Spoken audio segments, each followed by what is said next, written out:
Hello, and welcome back to the More Money Podcast. I am so excited for you to join me. Oh, hi, my name is Jessica Morehouse, and this is episode 389 of the show. And I have a great episode for you, and it's very special because not only do I have one guest, no, I've got more than that. I've got two. And I feel like that's just double the fun. And not only that, but as a reminder, since last week, I am doing all my podcasts video. So if you want to get that visual component, you can do that by checking out the full video of this interview and last week's episode on my YouTube channel. You can find that at jessicamorehouse.com/YouTube, or just find Jessica Morehouse within YouTube. You will find my channel. Please subscribe. And also, I'm sharing little clips on social media. So if you want to follow me on the gram, no one says that anymore, except for me. You can find me at Jessica I. Morehouse, or follow the show at More Money Podcast on Instagram as well. So for today's episode, I have two powerhouse women who, I don't know if I'll ever achieve their level of success, unlikely, but that's why I have them on the show, so I can try to get some wisdom from them. I have got Grace Puma and Christiana Smith-Shee on the show.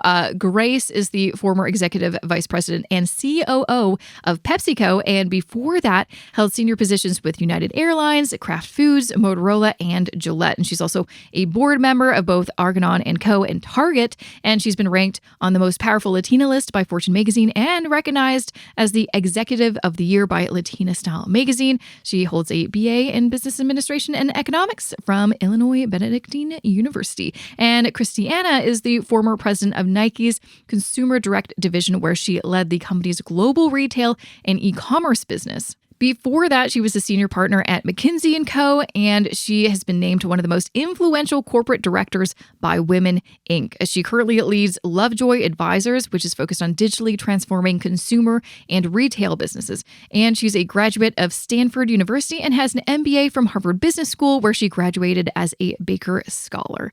So yeah, heavy hitters right here. And not only that, why they're on the show, especially together, is because they wrote a book together that is just on shelves called Career Forward Strategies from Women Who've Made It. And what they are doing is basically drawing on their decades of experience reaching the top of Fortune 500 companies and empowering women to excel in their careers, get paid what they're worth, challenge negative stereotypes about female ambition, navigate corporate dynamics, develop leadership identities, and ultimately live a full life in and out of work. Is it possible? We will find out in this episode.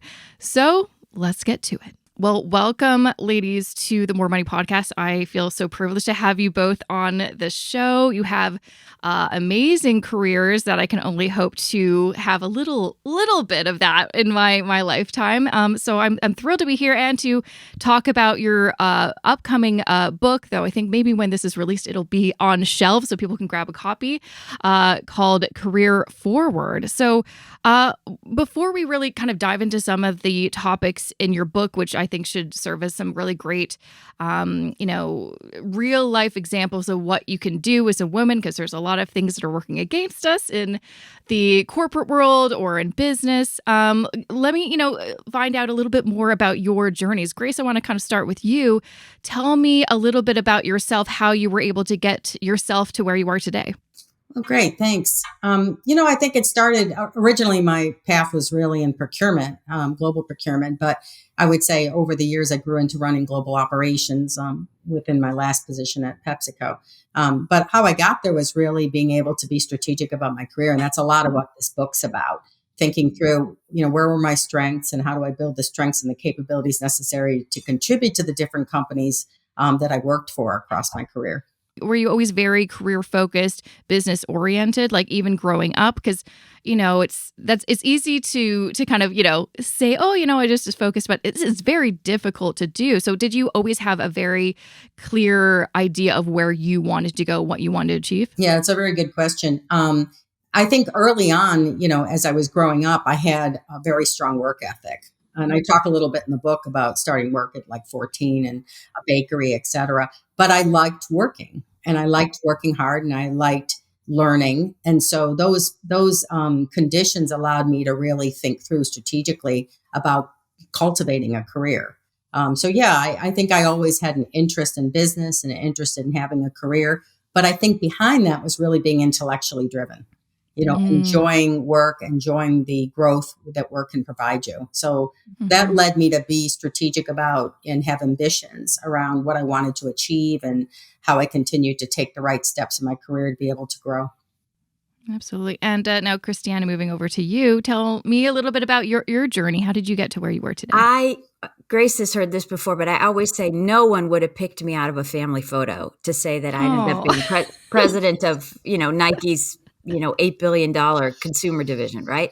Because I was the middle child of five. So I wasn't the oldest, I wasn't the only, I wasn't the youngest, and I wasn't even the oldest girl. So my sister's 2 years older than me. mhm. And, I was just this little blonde kid who grew up in this big, noisy family in the Midwest. But I wanted to go somewhere. I wanted I guess similar to Grace, my motivation was I wanted a bigger life. I just Yeah. felt like there was more out there and I wanted to see it and I wanted to do it. And my mom, who did not have a college degree when she got married and had 5 kids in 6 years, she actually Wow. inspired me because she went back to school to get her college degree when my youngest brother started kindergarten. And subliminally, I think what we all picked up was education. It's about education. And and that was the path I took was, you know what, I'm going to try to do as well as I can in school. I'm going to try to go to the best school that I can. And I'm going to see where that takes me. So it really wasn't initially that I had some strong corporate desire, business desire. For a while, I wanted to be a cosmetologist. That's what I Mhm. told my mom. But as I got into it, and this is what we say in Career Forward, I had a lot of different experiences. I had a lot of different jobs in college. I tried investment banking before graduate school. I did consulting after grad school. And ultimately, I landed in, athletic consumer brands, right? And all of those experiences taught me something about what I wanted to do because I was paying attention, and I was really trying to learn what I liked, who I liked, where I wanted to be, what I wanted to do. And I mean, our bias is you never stop learning that about yourself. It's interesting that you mentioned that it was such a pivotal moment seeing your mom go back to school. And I think that's a really important point because there's lots of data out there that shows that women, especially kids, are watching you because you really are usually the primary parent. Everything that you do, your children really watch. And especially for young boys, seeing women in the household, get a career, get that education, which traditionally, we didn't have access to, is literally will change generations. So I think that's so wonderful that you brought that up because I mean, that's the same thing. I didn't see my mom. She went to school, but she didn't finish her degree. But I saw, kind of connecting it to why I'm interested in personal finance, how involved she was with the finances. And that changed my life. Yeah, I Absolutely. bet. And Yeah. I think both Grace and I were motivated to write Career Forward and share some of the learnings because we both have kids. We both Yeah. have millennial children. They're in their, late 20s, early 30s. They saw us working the entire time they grew up. We both have sons. And I Mhm. think you're absolutely right that it creates an underlying understanding and connection that is really different from previous generations, to seeing that it's a very natural thing to have this woman in not just working but supporting the family and leading others. Yeah, like normalizing something Yeah. that was abnormal for, I mean, up until honestly recently. So, I'm curious, what made you both want to write this book? You mentioned part of the motivation was to, you both have children and you really wanted to give maybe a template for them and to inspire younger generations. But what were some of the things that you want to make sure made it into this book that maybe you haven't seen too much? Because, I mean, I'd say the one book that always comes to mind, though it isn't perfect, is Lean In. I remember most women read that book. A lot of good things, a lot of things that you're like, well, actually, maybe that isn't quite right. So what were some things that you want to do differently in this book? I'll start with that. I think it's really important to us. Our entire book is written on empowerment, that you are in the wheel of your own career decision. So it's, I think there's a lot to be said for being strategic about your career. These are practical guides on how to cultivate the twists and turns that happen during a long career. Mm-hmm. But I think there's a lot of empowerment in people owning ambition, owning achievement, and figuring out how to make the right decisions along the way to be able to get there. So it's an uplifting book. I mean, there are a lot of things in the workforce that are challenging, but we wanted to write a book that was going to be empowering and also very practical as a guide for people to maneuver it. I'd say that notion of you're driving your career or somebody else is driving your career. Right? One way or another, things are happening that determine where you're working, what your income level is, what your opportunities are. And without a doubt, there's a lot of hurdles that you may or may not ever be able to completely avoid. So we're not part of, I think, the tone of this book that is different from some others is we're not Pollyanna. Yeah. We're not assuming you have an Ivy League education. We're not assuming anything. We're meeting people where they are, and we're saying, own up to the fact that if you actually are mindful about your career, you can probably get someplace you actually want to go. So that would be, I think, probably the most important. The second one that we always say that we get some looks when we say it is, don't forget that your job is not your career. And people are like, what? Right. Your job is your job. Okay. Your job is what you are doing right now. And over time, you want to have more and more control over the jobs that you're doing so that they are fulfilling to you, so that they do give you joy, so that you are inspired to be your best. But your loyalty ought to be to yourself, right? And to where you're trying to go. And keeping that mindset and recognizing my job is an important building block in my career, but it is what I am doing now. And that frees you up to be objective about where else you might want to go and whether this is the right thing for you at this moment in time and what else you need to do and take on to build yourself to be in a position to get somewhere else. And it also we've seen people stagnate where they believe where they are today is, I'm great at my job and getting great reviews. People love me. That's great, but that's today. And if you get too focused on your current position, you may not be thinking about where you need to go next, what skills and contributions you need to cultivate to get there. So it's like, staying humble and hungry, but also, never getting so complacent on your current environment as being the only environment to which to maneuver. Yeah, you can tell we're not big fans of lazy girl jobs or quiet quitting, some of these trends, not because we don't support the notion of trying to have a life that inspires you in and out of work. We can talk about that because we completely agree with that. But because we think those are very short-term approaches to a job. Those are not really approaches to a career. That's right. So yeah, if you're in a situation that's not working for you, sometimes it's very tempting to shut down, to bring the bare minimum, and to go home at night. We would just say, you're not stuck there, right? If you're the driver of your career and you're not feeling motivated to bring the best every day because the place you're in isn't doing it for you, then start figuring out where to go and take the steps you need to take to get yourself there. Yeah, like things aren't going to get better if you're miserable at your job and you just stay there and then you start, fine, I'm just not going to put 100% in. That's fine. But then what's the goal? What's the long-term vision? Yeah, it's not a long-term strategy because eventually your boss, your manager, your coworkers, they sort of figure out. Yeah. And there is really no stasis, right? Just like in physics or whatever. Eventually, you think you can just plateau, but the reality is gravity's going to pull you down. And you will eventually find that you are not competitive, that you are not, even though you thought you were phoning in the bare minimum, it isn't the bare minimum anymore. And you're going to run out of options. And we don't want to see women in particular get themselves into that spot. Yeah, we talk a lot about, we talk about it in the book, setting and understanding what your cardinal direction is. And we realize, and I think Christiana talked about it, that careers are very fluid, but taking the time to strategically think through, what are your passions? What are you good at?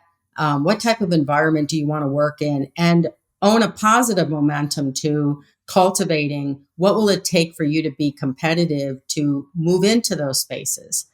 And I think that's the part that's rooted in performance, but it's also rooted in commitment to grow and commitment to learn.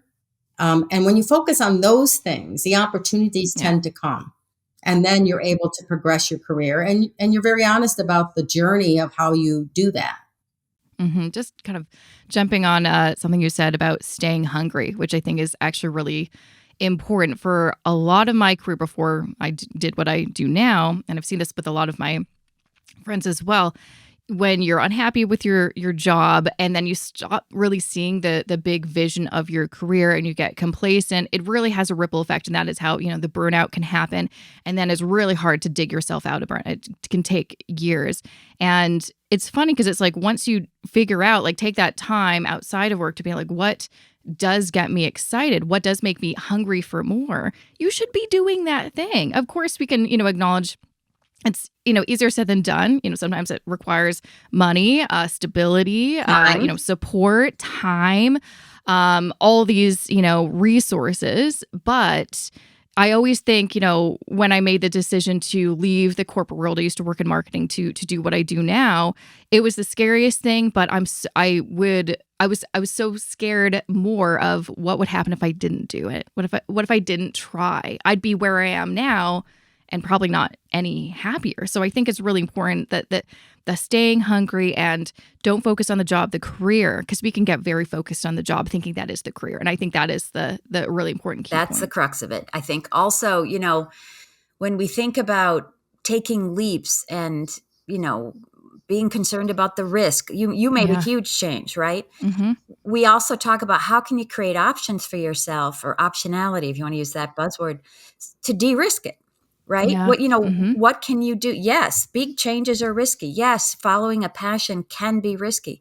What can you do to lay the tracks to ride on out toward that goal in a less risky way? And, my example is I got out of college. I took an investment banking job at Merrill Lynch because I needed to pay back a boatload of student loans. I went to an expensive school and I borrowed a lot of money. I was 6 weeks into the job, and I remember writing a note to myself during the training class we had to take. I am not staying here. Like that was my note to myself. And I was 6 weeks in. I had moved from San Diego, California to Manhattan.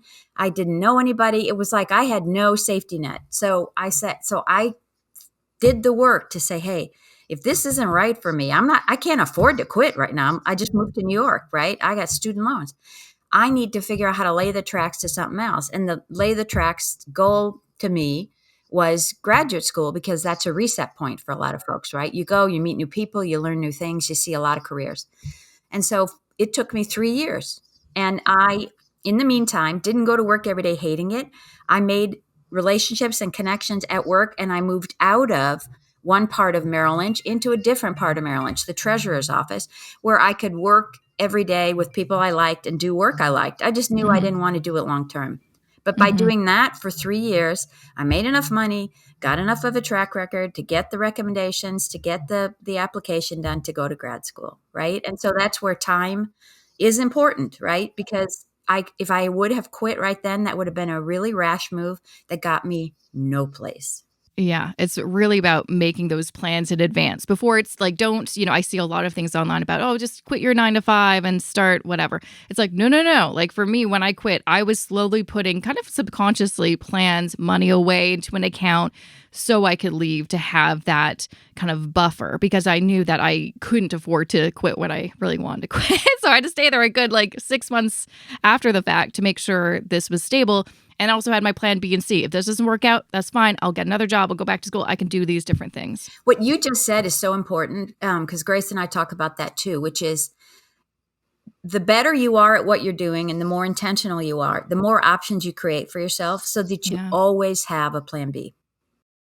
We talk a lot about professional equity, and the whole book is rooted that that's table stakes. Okay, performance is table stakes.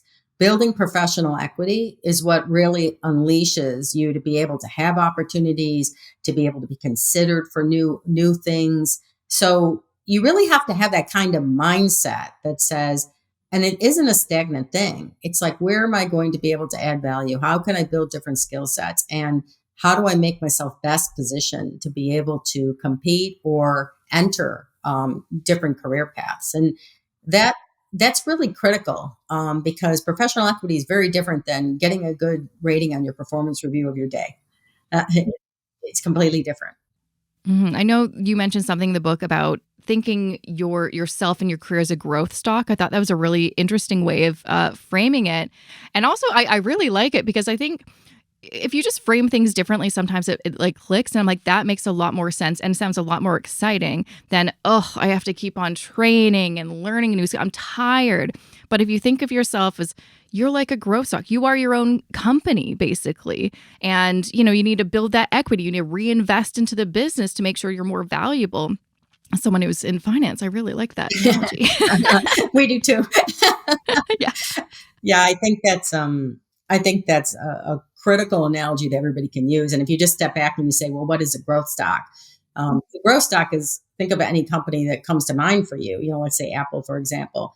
There's some characteristics of thinking and having a mindset like a growth stock company. If you apply it, they're always investing. They're looking around the corners on what's the next area to add value. They're growing. They're returning value back on a consistent basis. So if you apply that to yourself, you're going to be in a mode to say, I'm going to continue to grow and invest myself and learn because it's going to make me the best I can be as I go down that journey of my career. And that's actually invigorating. That's not exhausting. That's actually invigorating. Yeah. Yeah. When you think of it in a different way, it's more exciting. And I would add, in addition to investing in yourself because you think of yourself as a growth stock, others will invest in you. That's right. And we talk a lot in the book too about needing supporters, right? Needing people who are advocates for you, who will tell you when you're astray, who will look out for opportunity for you, who will help open doors for you. I mean, I've listened to a number of your podcasts, and most of the women can highlight others who have really helped create opportunity for them. Why? Because those people looked at them and said, she's going someplace. And I'm excited to be a part of that. And I'm going to invest my time or my connections or my energy in helping her get someplace, right? And attracting that investment from other people is one of the big differentiators of folks who succeed in their career. It also builds confidence in yourself. And both Christiana and I talk about in the book how we've had career moments. For example, when I went to go leave a very stable food company and when working for an airline, and then the financial crisis hit, and the stock went down to, as I said, a price of a latte. At that point, these are soul searching moments. If you have a growth stock mentality, you've been building professional equity, you've been learning, even though it can be scary at that point, and I was a single mother supporting my family. You take a moment and you say, you know what, I'm going to be okay. I have the confidence to know that I haven't been sitting stagnant and I am going to be marketable. And if things go south, and they didn't, but if things had gone south, I'd be able to not only rebound, but leap to another opportunity. So it is actually a fallacy to believe that there's job security anywhere. Yeah, that's something that I completely agree with, that I feel like for whatever reason, we learned that certain industries, certain places are more secure, and I've never experienced that in my career. No, I think it's an old premise. And I think if you shift that to say your job security is cultivating professional equity, continuing to manage yourself and your career, as a growth stock, those are things that are sustainable and can be leveraged as the environments shift. Yeah, no, I think the only thing that you can really count on is that things will not play out how you think they will. I'm curious, with both of your long careers, what were some things that surprised you or some hurdles that came your way that you had to overcome? I would say for both of us and for any parent, one major transition point that's difficult to make it through is becoming a parent, right? And having others who are depending on you. And no one can really prepare you for that. You can watch others, and certainly we recommend you do, like watch what's going on, see who's kind of maintaining the kind of, life that you want to have. How do they do it, et cetera. But we wanted to just like flat out give women some tips, because it's like you get to this point, whether it's caring for your own kids or caring for elderly parents, which is a reality for a lot of us, you're going to have to make some changes. And we talk a lot about this concept of, your 360 life, which is recognize over time that there are many facets to your life besides work. This concept of work-life balance is an antiquated notion because nobody ever found the balance. So why don't we stop talking about it? And let's talk about how you can turn the dial across these different facets of your life so that at any point in time, the things are at the top of your priority list that need to be there. But they don't always have to be there. And so as my son got older, he didn't want me in his classroom every week volunteering and making copies and doing, stuff for the teacher. So, I could have continued to knock myself out and try to be there. And he would have been like, Mom, this is awkward. So, my dial turned a little bit. And that I think was a major transition point. And it's a multi-year point where we do see a lot of women drop out of the workforce because they don't have the support. They don't have the options. They haven't built the equity, and they're not, I think, aware enough of options that they could create to get the support to move them through that kind of choke point. And that for me was really the first, most difficult hurdle. Absolutely. I think that's a big reason why a lot of women are either starting families later so they can kind of build that career, or they're just deciding not to have families. Like it's one of the many reasons that I don't want to start a family with my husband. I mean, we really like our life and that's part of it, but a lot of it is I don't know how to do that. But like I look at women who are mothers who have these amazing careers and I'm in awe because it sounds impossible. But another thing that you sort of touched on, and there's a lot of data to back this up, is the idea of this motherhood penalty, that you get penalized depending on what kind of career environment you're in, what position you're at. If you have a child, it can delay your career growth moving forward. Whereas for men, usually they actually get a career bump. Have any of you experienced that, or what has your kind of thoughts on that? I think at the point I had, my kids were small. I don't think I experienced a career penalty. I think what I did though is, in the generation that we had gone through, I made a point to make sure my personal life was not obvious in my business life. And so what did that mean? That in itself is a penalty, right? You can't talk about a big part of your life because you don't want to be penalized. So you're actually working, twice as hard, and you're the first one in, and I was the last one out many times. I mean, I think I did that through my whole career, and that comes as a price. Okay. But that was a price to be able to compete in that generation. I think today women have a lot more, and it's a good thing, a lot more flexibility and embracing. When we talk about 360 Life, it's based in the fact that you're not just intentional of your decisions, but we believe your whole self is what brings you success in your workplace. And that means success in home and success in business. And so I think that's a different mentality versus, penalties. But that's, it's a real thing that has to be thought through. And then you have to have the skills to maneuver it differently. I think also with that kind of mindset of owning your career, if having a family means it might take you longer to get somewhere you want to go, then how can you get in front of that and own that so that time frame and what you do with that time works for you, right? I saw a quote that said, hey, remember that women's careers are a long game because most women CEOs, and there aren't many, are in their 50s and 60s. So, so chill out, right? You've got time is basically what it is. That was my experience because I was in management consulting when I had my son, and it's a 7-day-a-week career. It's a little better now, but it's an always on kind of thing because you have clients, and clients don't really care about your schedule, right? That's not what they're there for. And what I did was very intentionally ask the partners to help me create a part-time program that I could stay on for several years while my son got to the point where he didn't need, round-the-clock care, right? Which basically means, they get into preschool or kindergarten. And it's part of being in the driver's seat again. I actually went to them with a proposal, and nobody had gone part-time at McKinsey before. This is the dark ages, right? Yeah. And I did a lot of research, talked to a lot of women. I had friends in tech and they were doing job sharing. I thought that was cool. And I put together something that I thought might work, which was basically a 4-day-a-week plan where I was 3 days a week weekend plus Mondays, and always knew that I had 3 days in town, and always knew I had 3 days to get to doctor's appointments and go to his classroom and all the rest of that. And I owned up to the fact that, yeah, it'll take me longer to get elected partner because now I'm working 80%, but that's my choice. Nobody came to me and said, hey, you know what?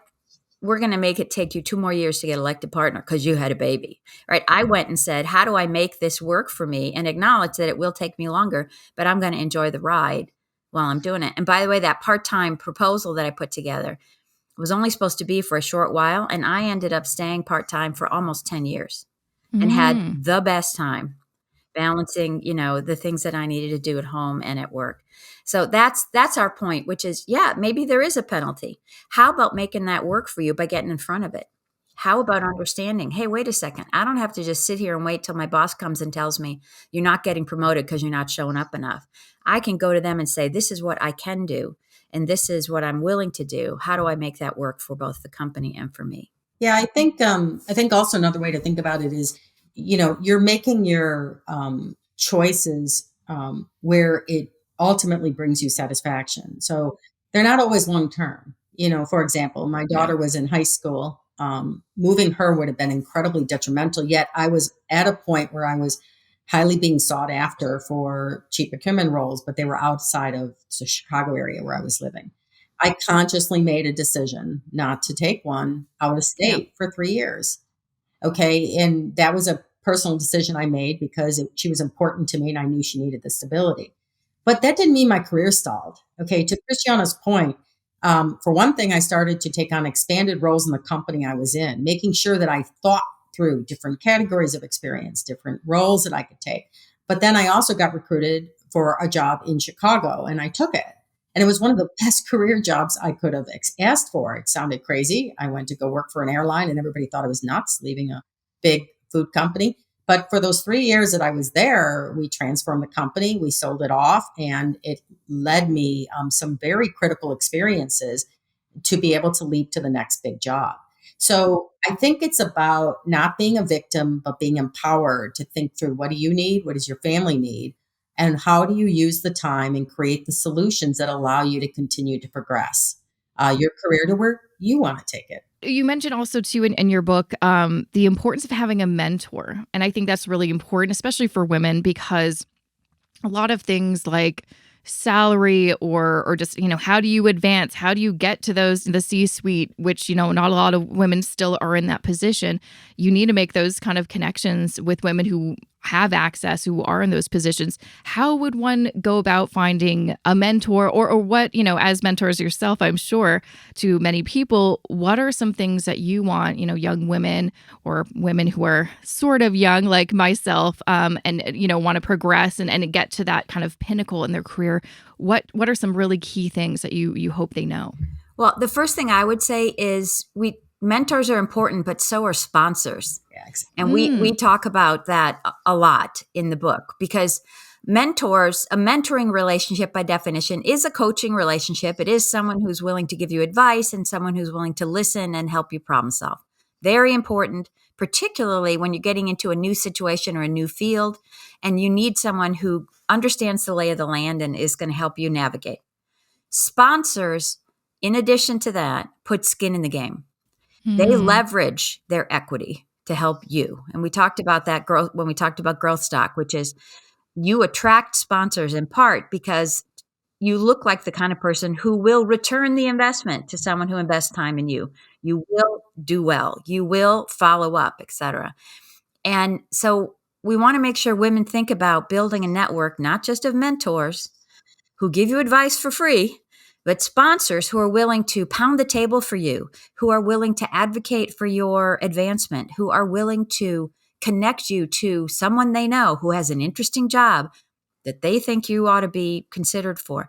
Those are the people that are really putting, themselves on the line for you, and you need them. And I think what attracts me, at least, to someone who's a potential mentee or someone I might sponsor is that I see, first of all, they have that growth stock mentality. They're looking to continue to progress. They are conscious and aware and mindful about what they're trying to do. And then finally, they're willing to try things. Because when you're mentoring someone and you're giving them advice and they're like, that won't work. That won't work. I tried that. That's not for me. You pretty quickly as a mentor decide that you could spend your time better elsewhere because they're just not open to trying something or doing something new or different. So I do think activating on some of the advice and taking advantage of the opportunities is important for you to continue to have someone want to invest the time to help you out. Yeah. I would also add that, be prepared in your career. I know I had experiences where your sponsors, there might be a management change or a acquisition change where they retire, where they leave. And now you have to constantly be cultivating, sponsors, but you cultivate them through performance. They're there and they're sponsoring you because they're in the company and they see you're going to add future growth and future value. That's it at the end of the day. It's a business relationship. Okay. Sponsors are there not as your friends. They're there because they know that you have a talent and you're going to be able to contribute to the company. But be aware of cultivating, sponsors. Just don't put all your, hats in one basket, because corporations are very dynamic and leadership teams change and priorities change. So you want to be really, you want to be able to be rooted in your performance and your potential, and then be sure you're connecting to the right people for that. And on mentors, the only thing else I would add is, younger talent tends to say, "Hey, will you mentor me?" To a lot of people, they need to be clear about what it is they need. Mentors, I've used mentors for different purposes, and they're not always a hierarchical mentor. Sometimes it was a peer, sometimes it was a subordinate, sometimes it was a superior or somebody outside the company. You want to understand what knowledge an individual has that you feel will help grow you and cultivate you. Those are the best ones, because now you're actually not just ideating about what's happening in your workplace, you're really thinking about transfer of knowledge. So look for the mentor that has a skill set that you need to grow in, and be selective on that. Yeah. And I think that another kind of important point for that is you don't want to feel like you're wasting the mentor's time or your time. You want to be very strategic in that, right? Yeah. Well, it's why it's hard when someone asks us out of the blue after we speak at an event or something like that, will you mentor me? At the basis of mentorship, effective mentorship and sponsorship is definitely personal connection, chemistry, and some shared history. So the best mentors or sponsors are people you've worked with, or who at least work in or have worked in similar environments, because it's otherwise just a really cold start to try to help somebody out from that place. Yeah. No, absolutely. You must get these requests too, right? Because people hear you and it's, and what you don't know them from anywhere, and that's not the place to look for a mentor. Our advice. Absolutely. The people that I have, mentored or sponsored, whether it's like, just here and there or kind of a long term, there's a lot of people out there that's been more of a long-term thing. It really has been kind of more of a natural relationship that we build over time, and and it doesn't feel like an obligation. It feels like I'm happy to do it, but it's those cold DMs or emails asking for a lot, and I'm like, I just met you. Wow, that's really ballsy. That's like asking someone you just met on the street for a date. Goodness, by me. Yeah, like let's just calm down here, because you don't want to feel like on the mentee side, you want to make sure that you're valuing their time, their experience, and on the mentor side, you want to feel that the same, that they respect and value your time as well. Because it's even like when people ask me for a cup of coffee, now I'm like, no, because you know how long it takes me to get downtown for a cup of coffee. I can do something a little bit more virtual. That seems a little bit better. Definitely. And I think that's probably why, a lot of us are writing books, because at least it gives us a chance to put it all down in one place and to say, look, it's not feasible to mentor or to sponsor and support everybody. Mm-hmm. But if you've got more than an hour and you can read this is literally what we know. And this is what we would tell you or our own kids if you asked us for advice. Absolutely. Now, the one last thing that I want to touch on, of course, is that the big thing that I think is a big hurdle for many women is the money situation, the negotiation. And it's, sometimes we do get the titles or, you get to that kind of top spot and then you find out you're making 50% less than your male counterparts. I know a lot of this, again, has to do with bias in the workplace and all these things that are bigger than one individual can kind of tackle. But, again, with your experience and your long careers, what are some things that were helpful in you making sure that you did get paid your worth, or even understanding what that meant and having those secret conversations with people so you made sure that you did ask for enough? I think there's several things to consider, which we talk about in the book. One is know your worth. Okay, so what does that mean? Do the research. Understand there are a lot of avenues to be able to find out what like jobs to yours are valued at, and that's good information. The other thing, and I'll speak to one and then let Christiana jump in here. The other thing I found helpful is I paid attention to job scope. And not every day, okay? But if you're a high performer and you have high capacity, you will likely find that you are doing a wider scope of work than potentially your job originally started out, or that your grade level has been doing.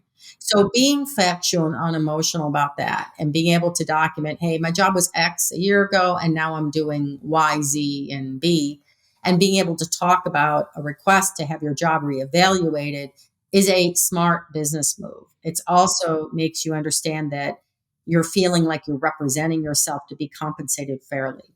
So when those things happen, you're paying attention, you're doing a great job at it, so they're feeling the value. You may even be reminding people of the contribution you've been able to bring, but you're also talking about the fact that, it's a time to review. And I have found that that's a pretty effective way of making sure you're compensated as your career grows, especially in a role or in a company for a longer period of time. Well, we have a quote that we include from Bozoma St. John. You've probably heard of her. She's amazing, CMO. Her quote is, give them a number and make it big. Yeah. And the reason she says that is because kind of in classic negotiation theory, if you start with your floor, you're going to end up in the basement. If you start with your ceiling, you're going to end up somewhere in between in that range. Practically, we fully recognize that it can be hard for women to do that. And we hear the stories of women who asked for a raise and, got the job pulled out from under them or whatever. So what's that mean? It means start early. Don't wait until you're 50% undercompensated, right? Think about every year getting the fact base that Grace is talking about and making sure you stay current with what your scope of responsibility is, what others around you are getting paid. Because to your point, you can have those conversations. You can also go to anonymous sites, Glassdoor, so many others, and find out. And make sure you know what's out there in terms of maybe recruiters giving you a call or having a few interesting conversations. The more you're informed, the more you're making a conscious choice. Mm-hmm. The second thing we always say is read the room. There are times to ask for more money. There are times not to ask for more money. You got to learn that over time and you'll make some mistakes, right? Yeah. When your company's going through a restructuring, you're probably not going to get it. When there's been a massive layoff, that might not be good. It might be because you're being retained and you're one of the important ones they wanted to keep. You need to learn to read the nuance of the employer and the environment around you to know. But in general, at least annually, stay current with what you're worth. Then make the conscious decision about when you're going to ask for that increase. And the last thing I'll note is both Grace and I were comparing notes and realized it is striking how often the men who reported to us when we did their annual review and told them their comp would ask for more, and how rarely the women did.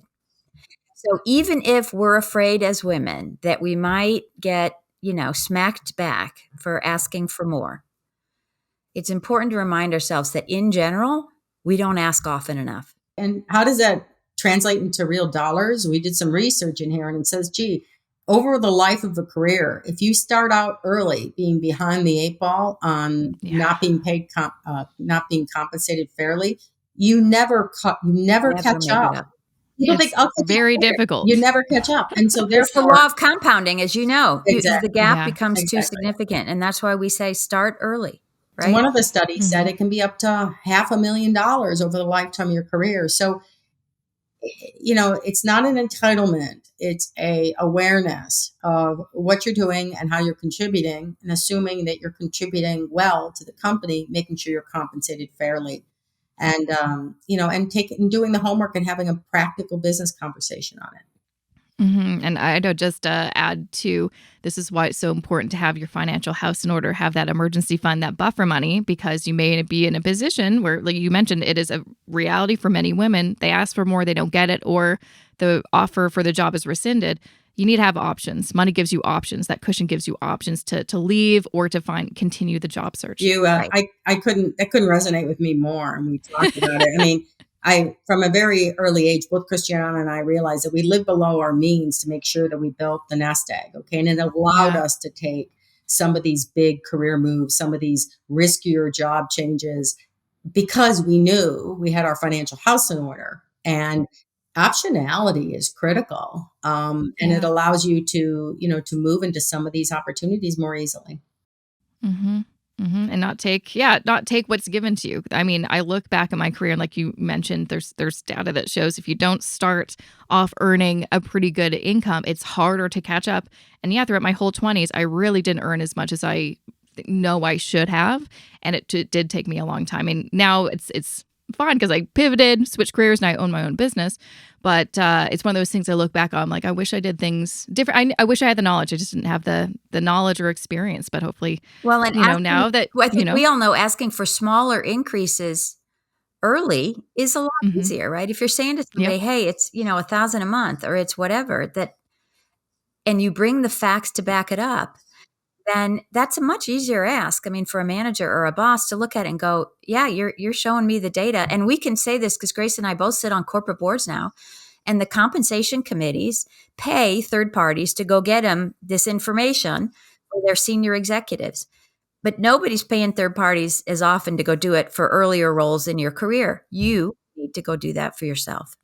And, we also know that it is more expensive to hire someone new and train them than to, if there's a good worker, to give them more compensation. Yeah. Right. So you've got a lot of things to kind of bring to the table with your presentation on why you should earn more. Well, I know we can probably talk about so many things, but I'm so glad you wrote your book, because I'm sure there's so many great nuggets of wisdom in there that people need to check out. Where can people find a copy of your book, and where can people find you online, Grace and Christiana? Where can people maybe hit the follow button? Great. So first of all, if you want more information on the book, careerforwardbook.com is the website. Also, it's available absolutely every place you buy books, as you would expect and hope. And, we've got links in there as well to tell people when we're speaking at different events, and, Amazing. Where can they come hear us in person. So careerforwardbook.com is always a good place to start. And then you can find us on social media, for instance, on Threads. Not a big fan of X, but I'm on Threads at CShe01, and on LinkedIn, of course, Christiana Smith She. Amazing. And Grace, where can you find? Are you on Threads? Where can we find? I'm not. We've got one shared site. If you want both, okay, we're good. Careerforwardbook.com. Well, I'll make sure to follow you. I've actually been, I honestly have not checked Twitter in a while since its demise, but I am a big fan of Threads. There's some great conversations, so I look forward to seeing what you're chatting about. I think a lot of women have moved over there, and so it's there's a lot. Yeah, it seems like a safer space a little bit over there, right? So. And that's important. I'm very supportive of that, and I'm a big fan of LinkedIn, because honestly, if you're talking about work and careers and jobs, if it's not happening on LinkedIn, it's probably not happening. It really is the place. I agree. Well, thank you so much, Grace and Christiana, for being on the podcast. It was a pleasure to have you both, and I aspire to take some of your advice and see where it takes me. So thank you so much for taking the time. Enjoyed it. Thank you so much, Jessica. And that was episode 389 of the More Money Podcast with Grace Puma and Christiana Smith She. You can find more information about this episode. Literally, you can find everything in the show notes, and the show notes are so nice these days. I'm like, they're fluffy. There's a lot of great stuff in there. If you go to jessicamorehouse.com/389, that is where you can find a link to purchase their book, Career Forward Strategies from Women Who've Made It. You can also watch the full interview if you want to watch. Why not? rewatch it. You loved it so much, watch it, listen to it again, do whatever you want. And then some links to things that we touched on. And I mean, if you want to check out the transcript of this episode, it's there too. I've got it all in the show notes, jessicamorehouse.com/389. If you're looking for show notes for any past episode, a couple of different ways you can go about it. Just go to jessicamorehouse.com/podcast to find all of the different episodes by season. Or if you know the episode number, jessicamorehouse.com/whatever that number of that episode is. Or if you don't know where the episode is, but you heard it and it was about some topic, but you can't remember, you email me. Like, honestly, I got DMs on Instagram. I get emails, jessica@jessicamorehouse.com. You can ask me, hey, what was that episode again? I will know it because I remember every single episode I've ever done. And I will tell you, and I will direct you. So there you go. I am also giving away a copy of their book, Career Forward, and you can find all the details on how to enter to win at jessicamorehouse.com/contest. And I will be updating it as I have more authors on the show. And speaking of, let me just open up my little computer here and see who do we have on the show next. Ooh, it's another good episode. Next week, I've got Benjamin Quateroux. He is the Associate Dean for Undergrad Programs at McGill University. But more importantly, and why he's coming on the show, is he is the Academic Director of the McGill Personal Finance Essentials free online course, which started in November 2019. So it's been around actually for quite a while, and it's attracted over 200,000 participants, one of them being myself. And so we're going to talk all about what are some of these personal finance essentials that Canadians need to know, and also what is in this course, and should you check it out? I mean, yeah, it's free. Obviously, you should. So that is what's happening next week. So yeah, that's really it for me. Thank you so much for listening. And a big thank you to my podcast team, video edit by Justice Carrar and produced by mravcanada.com. And with that, thank you so much again, and I'll see you back here next Wednesday.